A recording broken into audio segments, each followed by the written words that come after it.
to happen. I'm a native of Agwata, I'm a native of Oga. I live in Oga. This guest house here, I told you, when I started politics, I built this guest house because I don't want to stay in a hotel. Ask anybody who is running an election, all of them who is running, including Obase, let him show you his accommodation in Oka. All of them hang in one hotel or the other.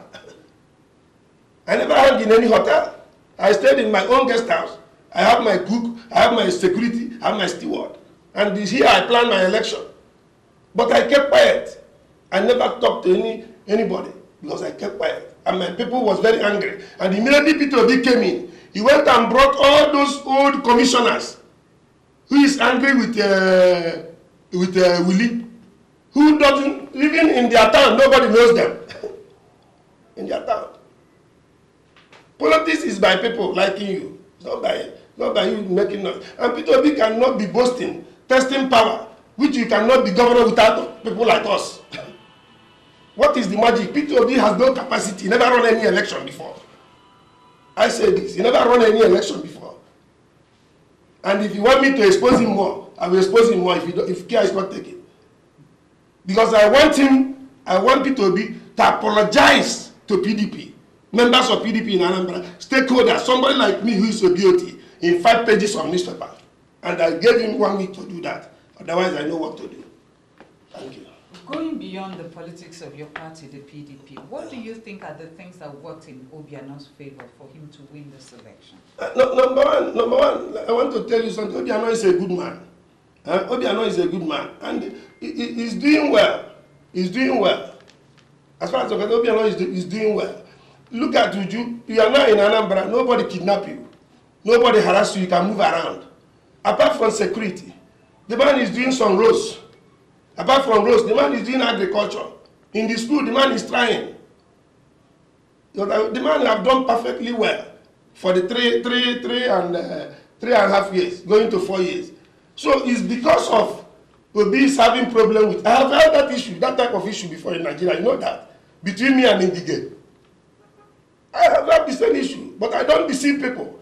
And to say I know how I handle my own thing. I did not consume anybody. I did not scatter the party. I did not mess up the party. Obi is not a party man. Don't you see Obi parading himself in the TV every day? Say that he has one watch, one shoe, one. If he's a lecturer, you can't do your lecture. Thank you. Chief, we would like to thank you. Thank you. Thank you. I've not seen you explode like this. No. This thing is terrible. I'm telling you. What I'm saying is that they should watch all these people running for this chairmanship and give us the best chairman.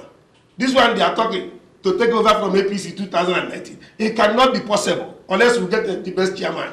And chairman who has capacity, chairman who has vehicle before, chairman who has bank account too. Not one chairman. That one will scatter us more. They will continue putting caretaker in all the local government. A solid chairman who can move the party forward. And that's where we are. I'm a BOT member of this party. At my age, if I tell you the age I became BOT member, you're shocked. Before you can be BOT member in PDP, you must be 50 years. I become BOT member of PDP at the age of 30. It's because of what I do.